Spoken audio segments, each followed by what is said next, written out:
Bonjour à tous.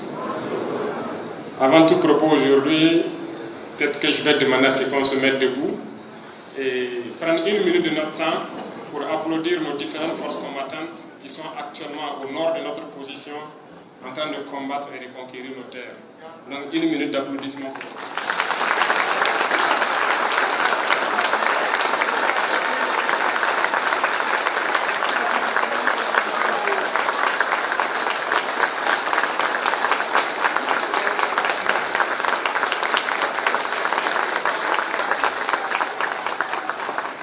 Merci beaucoup à tous, je vous en prie. Et on souhaite prompt rétablissement à tous ceux qui sont blessés et que Dieu accueille nos camarades tombés dans le royaume des cieux. Merci beaucoup à tous. C'est un grand jour aujourd'hui parce que nous avons décidé ce matin de venir nous entretenir avec vous dans la région de Yadra.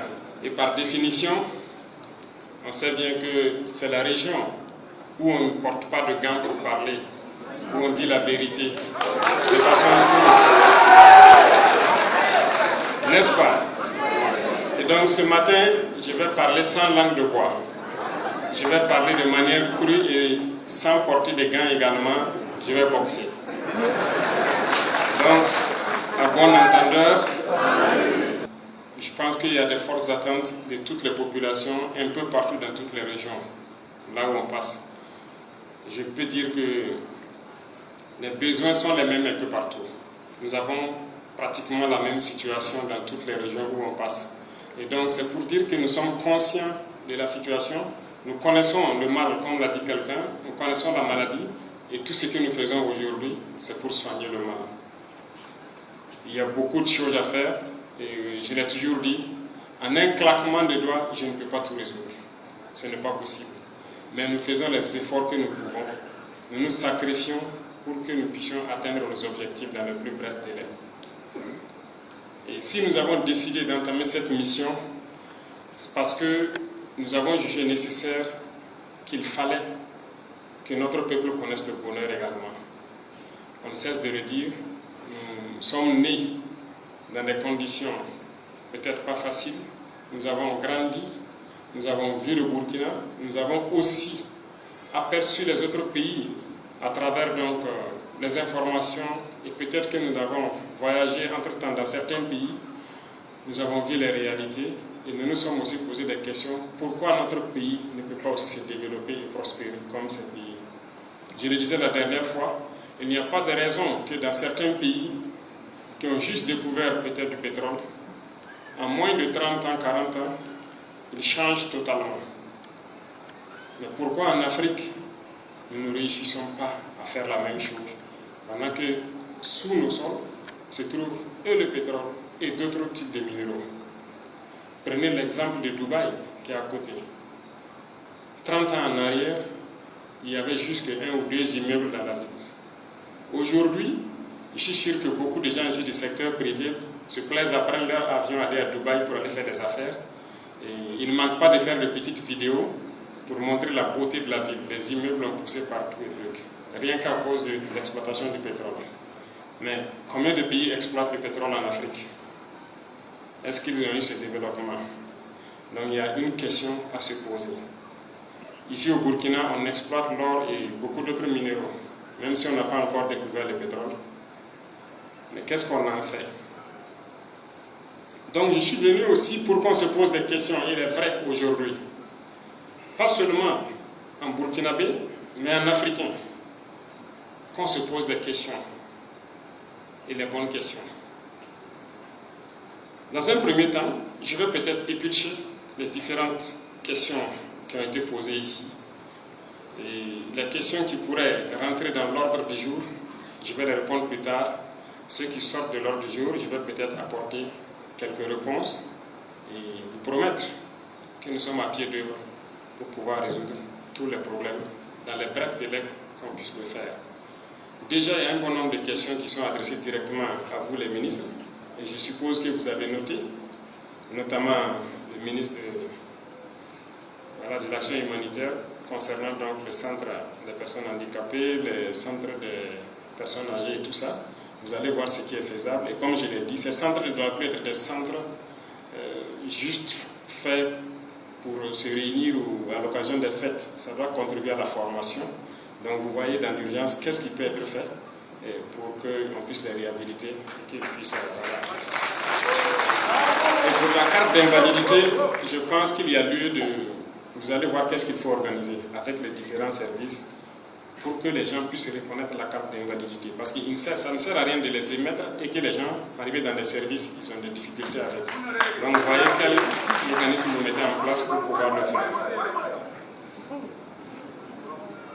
En plus de cela, je pense que c'est à l'endroit de nos camarades étudiants également. La question des restaurants universitaires de cité, ça nous tient la gorge comme ça. Les infrastructures, les trucs, ça nous tient beaucoup la gorge. Mais soyez sûrs d'une chose, on a déjà commencé. L'initiative est lancée, on a déjà commencé. Et tout ce qui sera fait dans le milieu de l'éducation, je suis sûr que dans 10 ans, les gens seront surpris. Mais nous avons de vastes programmes pour pouvoir mettre les élèves et les étudiants dans les conditions de dignité surtout, et qu'ils puissent bosser. C'est vous l'avenir du pays. Voilà, c'est vous l'avenir. Nous, on a fini les études. Nous, on ne repartira plus étudier. Mais on veut faire en sorte que, je disais au ministre, si on doit construire et vous mettre dans les conditions, que ça nous donne l'envie nous-mêmes de repartir étudier encore. Donc, ça va venir. C'est vrai qu'il y a eu beaucoup de centres universitaires qui ont été construits avant nous, mais il n'y avait pas d'infrastructure. Donc aujourd'hui, on a commencé avec les amphithéâtres un peu. Les restaurants vont venir, les cités vont venir, mais en un claquement de doigts, je ne peux pas résoudre tout ça aujourd'hui. C'est vrai que les politiciens ont passé le temps à flatter les gens. Chaque fois dans les campagnes, on va vous faire ça, on va vous faire ça. Moi, je ne peux pas prendre ces engagements. Mais je vais peut-être vous surprendre et là où on peut le faire, on va le faire. Je le dis parce que tout de suite, j'ai causé avec le Balou Nava où il me parlait de la route Waïguya-Tougan, une route sur laquelle donc, ceux du secteur privé ont insisté là-dessus. Là. Il me faisait comprendre que cette route, on les a promis le bitumen avant que moi-même je ne naisse. Il est là. Il dit les années 75 ou je ne sais pas, depuis ce temps, on vous disait, le financement est acquis, on va bitumer. Et chaque 5 ans, vous avez voté, vous avez voté, vous avez voté. Et la route est toujours là, c'est pas bitumée. C'est la même chose. Toutes les routes, un peu partout au Burkina, c'est comme ça. C'est pour dire, bon, il y a beaucoup d'anciens politiciens ici. Hein. Vous voyez que ce que vous avez fait, ce n'est pas bien. Vous avez flatté les gens.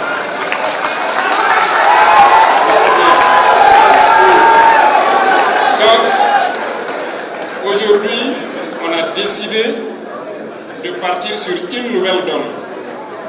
Voilà, et il faut que vous gardez le cap. Si on a créé Faso Mero, c'est justement à cause de tout ça. Quand on se balade, partout au Burkina Faso, il y a des problèmes de route. Mais qu'est-ce qu'on fait? Il faut qu'on puisse s'équiper en masse, faire contribuer tout le monde et pouvoir faire nos routes rapidement. Et nous nous sommes donné le délai de fin d'année pour que toutes les régions, même les nouvelles, aient leur brigade sur place. Et c'est ce qu'on est en train de faire. Déjà, Waïguya, la brigade est venue, mais elle est en train de prendre la main d'abord. Je le disais aussi au chef coutumier. On ne peut pas amener une brigade nouvellement et puis l'amener directement sur le terrain. Il y a des gens qui ont été conducteurs qui sont rentrés là-bas. Le jour même qu'ils ont pris les camions vers les machines, ils ont grillé les disques d'embrayage. Donc il faut qu'on les apprenne, qu'ils prennent la main sur quelques mois avant de venir et lancer les travaux. Donc toutes ces routes-là, c'est vous qui allez programmer avec le gouverneur en tête, je le disais avec les chefs de circonscription. Vous allez décider quelles routes sont prioritaires et ainsi de suite et vous allez faire vos routes. Donc vos machines seront là, tout sera à votre disposition, vous faites les routes comme vous voulez et l'État accompagne cela. Et je pense que ça sera pareil dans toutes les régions du Burkina Faso. Voilà ce qu'on veut. Il n'y a pas de raison que vous partez ailleurs, vous roulez sur de belles routes, vous vous filmez même. Ici aussi on peut faire. Tout ce qui est faisable ailleurs est faisable ici. Donc si sur ce point il n'y a pas à s'inquiéter, on va y arriver.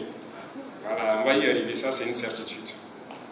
Pour les questions de certains centres, les salons, les journées de l'artisanat, les espaces et tout ça, donc je pense que les ministres ont noté tous ces points.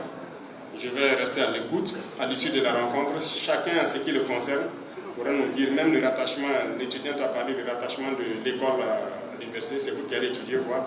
Si ce n'est pas possible, que vous puissiez le faire, les retours, le pourquoi vous ne souhaitez pas le faire, ainsi de suite. La formation professionnelle, ils ont beaucoup parlé, beaucoup de personnes ont parlé de ça, donc vous voyez comment on peut intégrer au fur et à mesure dans les différents centres.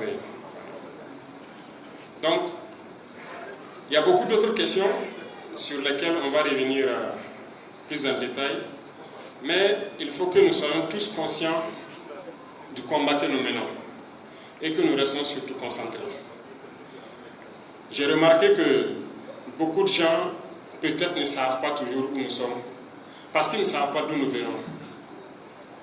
Et je pense que celui de la veille citoyenne, pour la région ici par exemple, a dit quelque chose de très important. En 2022, quand on arrivait, la route de Waïguia était coupée. Même l'aérodrome de Waïguia n'était pas accessible. Et c'était inquiétant. Et c'était pareil pour presque toutes les villes. La route nationale numéro 1 même était coupée aussi. Mais je pense qu'il faut saluer les différentes forces qu'on a engagées, les VDB, qui se sont sacrifiés pour qu'aujourd'hui, nous puissions nous installer dans des zones comme Ban, comme Ségué et comme Niense qui est en cours actuellement. Et les forces sont en train de pousser le combat jusqu'à la frontière. Et tout sera sécurisé. L'ennemi ne peut pas nous vaincre si nous sommes une nation. Et pour rester une nation, on a besoin de discipline, comme je l'ai dit. On a besoin d'abnégation, on a besoin d'avoir un objectif sur lequel on se fixe. Et là, c'est de ça qu'on va parler en long et en large. Si on n'a pas un objectif, on va errer dans la nature, on ne saura pas où on part. Et si on ne sait pas aussi d'où on vient, on n'a pas de repère, c'est comme quelqu'un qui est au milieu d'un désert, qui n'a aucun repère, il ne sait pas où aller, il ne sait pas quoi faire. Non, il faut qu'on ait des repères. Et pour avoir les repères, il faut repartir et interroger l'histoire. Et il ne faut pas occulter une partie de notre histoire. Et il ne faudrait pas aussi que le syndrome de Stockholm soit une maladie commune à tous les Africains. Vous connaissez le syndrome de Stockholm? C'est un syndrome qui fait que celui qui vient te faire du mal, tu finis par l'aimer et le protéger. Est-ce que vous comprenez? C'est-à-dire l'agresseur, là, celui qui te fait du mal, qui te torpille, tu finis même par l'aimer et tu le défends, tu le protèges. Beaucoup de gens sont atteints de ce syndrome de Stockholm. Que ce soit ici au Burkina ou en Afrique en général. Parce que l'Afrique a beaucoup souffert. Et on a voulu effacer l'histoire de l'Afrique. Et beaucoup même ne connaissent pas l'histoire de l'Afrique. Mais pourtant, on ne doit pas être ignorant. Il faut qu'on connaisse notre histoire pour savoir où on va. L'Afrique n'était pas comme ça. Reconnaissons-le. Je vous ai dit une fois, si nos ancêtres, dans nos brousses, on se balade, on voit que les ancêtres étaient capables de prendre la terre et enlever le fer.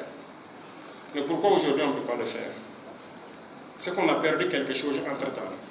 Et qu'est-ce qu'on a perdu? Comment on a perdu? Ce sont ces questions-là qu'il faut se poser. Et une fois qu'on se pose ces questions et qu'on a les réponses, on est guéri de notre maladie, du syndrome de Stockholm. Et ces questions, il faut les poser de manière courageuse et les affronter. Et comme je l'ai dit, nous ne sommes pas des politiciens à éviter les problèmes.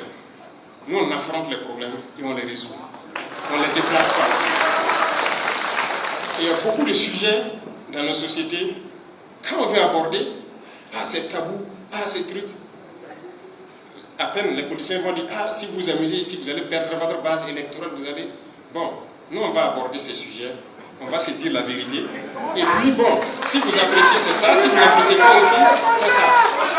Mais c'est notre histoire. Et il faut qu'on se rappelle de notre histoire, d'où nous venons, qu'est-ce qui nous a été fait pour qu'on soit comme ça.